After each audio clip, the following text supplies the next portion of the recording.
Hello दोस्तों स्वागत है आपका फिर से आपके अपने YouTube channel civil engineering with Pawan. तो दोस्तों आज का अपना जो टॉपिक है वो है how to calculate concrete volume of beam and slab. यानी कि अगर हमारे पास कोई स्लैब और उसमें चारों तरफ बीम दी हुई है तो उसकी कंक्रीट वॉल्यूम कैसे पता करेंगे। तो दोस्तों ये हमारे पास हमने एक डायग्राम अज्यूम किया बनाया है और इसमें ये एक स्लैब हमने ली है, ये स्लैब है एक, और इसमें ये चारों तरफ इसके चारों तरफ ये जो है ये चारों तरफ इसके ये बीम है, ये बीम है, ये जो है दोस्तों ये है बीम, इसके चारों तरफ बीम है और ये बीच में स्लैब है। तो दोस्तों जो बीम का साइज़ है वो है 400 बाई 300 mm और स्लैब की जो थिकनेस है वो है 150 mm की। तो ये हमने पास जो गिवन चीज़ें हैं वो ये हैं। अब हमें इसकी वॉल्यूम पता करनी है कि इसकी वॉल्यूम कंक्रीट वॉल्यूम हम कैसे निकाल पाएंगे। तो दोस्तों सबसे पहले मैं बता दूं, कोई भी स्क्वायर चीज़ है या रेक्टेंगुलर चीज़ है उसकी अगर वॉल्यूम हम पता करते हैं तो उसका फॉर्मूला आपको मैंने अपनी हर वीडियो में लगभग पहले भी बताया है, लेंथ इंटू में ब्रेथ इंटू में हाइट। तो ये फॉर्मूला होता है। तो दोस्तों अब जब हम किसी भी स्लैब में जिसमें बीम हो उसमें उसकी वॉल्यूम अगर हमें पता करनी है तो सबसे पहले हम निकालेंगे बीम की वॉल्यूम। तो बीम की वॉल्यूम निकालने के लिए हमें क्या करना पड़ेगा, पहले तो हम जो हमारी बीम की डेप्थ है, अगर मैं इसका आपको एक सेक्शन काट के बताऊं, ये अगर मैं इसका सेक्शन काटता हूं तो ये हमारा जो कुछ सेक्शन जो होगा वो इस प्रकार का होगा दोस्तों। ये स्लैब हो गई, ये बीम हो गई और ये स्लैब और बीम भी हो गई। तो ये हो गया इस स्लैब का सेक्शन, ठीक है ना। अब हमें ये जो डेप्थ दी हुई है हमें बीम की वो है 400 और ये जो चौड़ाई है बीम की वो है 300।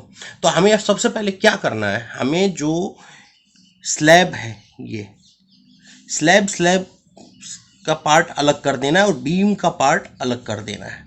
तो यानी कि अब जो हमारी बीम की डेप्थ हो गई है वो जो स्लैब के बॉटम से और बीम का जो बॉटम है इसकी डेप्थ जो बची, अब स्लैब जी कितनी की थी हमारी, स्लैब की डेप्थ थी 150, तो बीम का जो डेप्थ बची 400 में से अगर हम लोग 150 माइनस कर देंगे, ये देखिए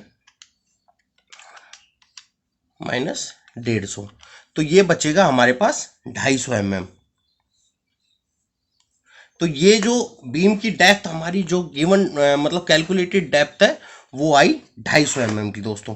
तो अब हम पता कर सकते हैं कि हमारी बीम की लंबाई, हमारे पास लंबाई है, चौड़ाई है और ऊंचाई भी है। तो अब बीम की जो मोटाई है वो हो गई 250, विड्थ है वो है 300, और जो अब बीम की लेंथ, बीम आपको पता है कि ये 5 मीटर और यहाँ से 10 मीटर 10 मीटर। तो सबसे पहले हम जो इसको स्लैब को ना पूरा एक बीम पूरी कंप्लीट करेंगे, ये ऐसे इस टाइप से, ये इस टाइप से। तो ये हो गई 5 मीटर प्लस 5 मीटर। अब लेंथ ऑफ बीम, अब हमारे पास हाइट है बीम की कितनी आई स्लैब काटने के बाद 250 mm, और विड्थ है कितनी हो गई 300, और लेंथ हो जाएगी हमारे पास दोस्तों 5 मीटर प्लस 5 मीटर, ये वाली और ये वाली। अब इसमें जो है 10 मीटर है, ये 10 मीटर है, ये 10 मीटर है, इसमें से हमें 300 जो बीम की विड्थ है वो लगभग माइनस करनी है दोनों साइड से, यानी 300 प्लस 300 600 और 600 ही इस साइड से, यानी 10 मीटर प्लस 10 मीटर माइनस 0.6। अगर हम 600 को उसमें क्या बोलते हैं मीटर में चेंज करेंगे तो वो हो जाएगा 0.6 प्लस 10 माइनस 0.6, तो ये हो जाएगा 5 प्लस 5 प्लस 9.4 प्लस 9.4, और ये टोटल लेंथ कितनी आ जाएगी हमारी देखिए मैं 10 से माइनस 0.6 करता हूँ तो आएगा 9.4, ये मैंने 9.4 लिखा। अब टोटल लेंथ हो गई 5 प्लस 5 प्लस 9.4 प्लस 9.4, तो ये हो गए 28 मीटर। 28.8 जो है टोटल मीटर लेंथ हो गई, ये इतनी रनिंग मीटर लेंथ हो गई हमारी बीम की। तो अब दोस्तों बीम की वॉल्यूम, वॉल्यूम पता करने के लिए वॉल्यूम ऑफ बीम, वॉल्यूम पता करने के लिए दोस्तों सिंपली मैंने आपको बताया था लेंथ इंटू में ब्रेथ इंटू में हाइट। वॉल्यूम के लिए लेंथ इंटू में ब्रेथ इंटू में हाइट, ये होता है वॉल्यूम का फॉर्मूला, जो मैंने पहले भी बताया आपको। अब तो लेंथ भी हमारे पास है, लेंथ 28.8 मीटर, हाइट हमारे पास है, विड्थ है 0.3। अगर हम जब इसको 300 mm को हम लोग मीटर में कन्वर्ट करेंगे तो 0.3, क्योंकि मीटर में क्यों कन्वर्ट किया है, क्योंकि हमेशा एक ही यूनिट में मेजर, मतलब कोई भी कैलकुलेशन है वो एक ही यूनिट में चलती है। अगर mm में करनी है तो हमें 28.8 मीटर को जो है mm में चेंज करना पड़ेगा। तो ये हो गई हमारी विड्थ। अब आती है हमारी हाइट 0.25। तो ये अब टोटल कितना हो जाएगा, अगर मैं इसको कैलकुलेट करूं तो 28.8 इंटू 0.3 इंटू 0.25, अब ये हो गया 28.25।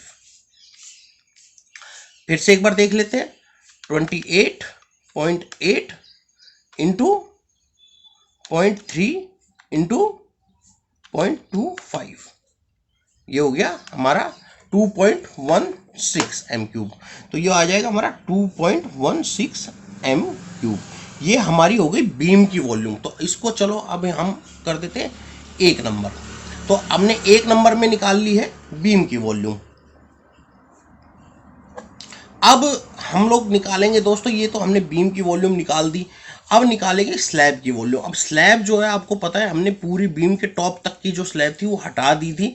ये स्लैब थी जो हमारी, इसको हटा दिया था हमने और सिर्फ ये बीम का पार्ट जो है वो लिया था। अब निकालते हैं स्लैब के लिए स्लैब की वॉल्यूम। अब तो वॉल्यूम का निकालने के लिए फॉर्मूला, स्लैब की तो आपको लेंथ पता ही 10 मीटर प्लस इंटू में 5 मीटर ये एरिया है ही। वॉल्यूम का फॉर्मूला वही आपका, इसके लिए भी लेंथ इंटू में ब्रेथ इंटू में हाइट लगेगा। तो वॉल्यूम हो गया, लेंथ हो गई आपकी 10 मीटर, ब्रेथ हो गई आपकी 5 मीटर और हाइट हो गई है आपकी, ऊंचाई जो इसकी मोटाई है वो हो गई है आपकी 0.15, यानी 150 mm। उसको हमने मीटर में कन्वर्ट कर लिया, जैसे मैंने पहले बताया था कि 1 यूनिट चलती है वो। और अब इसको कैलकुलेट करने पे ये आएगा, हम देख लेते हैं 10 इंटू में 5 इंटू में 0.15, तो ये आ गया 7 m क्यूब दोस्तों, लगभग 7.5 m क्यूब। तो ये हो गई हमारी स्लैब की वॉल्यूम, ये हो गई हमारी बीम की वॉल्यूम। तो हम इसको देते हैं 2 नंबर। तो 1 नंबर पे हो गई हमारी बीम की वॉल्यूम, 1 नंबर पे हो गई, 2 नंबर पे हो गई हमारी स्लैब की वॉल्यूम। अब टोटल वॉल्यूम, तो ये तो हमने आपको एक बार एक में निकाल दी बीम की, एक में निकाल दी स्लैब की। तो ये हो गई 2 नंबर, ये हो गई 1 नंबर। अब जब हमें टोटल वॉल्यूम चाहिए कि भाई इस पूरे स्पैन में कितनी वॉल्यूम है, टोटल कितनी वॉल्यूम है, तो उसके लिए क्या करेंगे, बीम प्लस स्लैब, यानी बीम की वॉल्यूम और स्लैब की वॉल्यूम को प्लस कर देंगे। तो बीम की वॉल्यूम कितनी थी 2.16 प्लस स्लैब की वॉल्यूम कितनी थी 7.5, और ये टोटल वॉल्यूम हो जाएगी अपनी, हम कैलकुलेट करेंगे तो 2.16 प्लस 7.5, तो ये हो जाएगी 9.66। तो ये हो गई 9.66 m क्यूब, ये यानी मीट्रिक क्यूब। तो ये जो हो गई हमारी, ये हो गई है टोटल वॉल्यूम इस स्पैन के लिए, यानी जहां अगर 10 मीटर बाई 5 मीटर का हमारा स्पैन है और उसमें चारों तरफ बीम दी हुई है और बीम का साइज 400 बाई 300 mm का है और स्लैब की थिकनेस 150 mm है, तो उसके अंदर जो कंक्रीट की वॉल्यूम होगी वो होगी 9.66। ऐसे ही आप सब जितनी भी आपके पास स्लैब की कंक्रीट वॉल्यूम निकालना चाहें, इसी तरीके से आप स्लैब और बीम की निकाल सकते हैं। उसमें थिकनेस वगैरह चेंज होगी तो वो आप चेंज कर सकते हैं। मेजरमेंट, मोड ऑफ मेजरमेंट और मोड ऑफ कैलकुलेशन जो फॉर्मूला है वो यही रहेगा। तो दोस्तों मेरे ख्याल से अब आप समझ गए होंगे कि बीम और स्लैब की कंक्रीट कैसे कैलकुलेट करते हैं। तो वीडियो अच्छी लगी हो तो वीडियो को लाइक, शेयर, कमेंट जो भी आपको अच्छा लगे वो कर दीजिएगा, और हाँ, चैनल को सब्सक्राइब ज़रूर कीजिएगा ताकि ऐसी ही जो सिविल इंजीनियरिंग से रिलेटेड आगे भी वीडियो हम आप तक लेके आते रहें और आप तक सबसे पहले पहुंचते रहे। आप लाइक कीजिएगा, अच्छा लगता है। थैंक्स।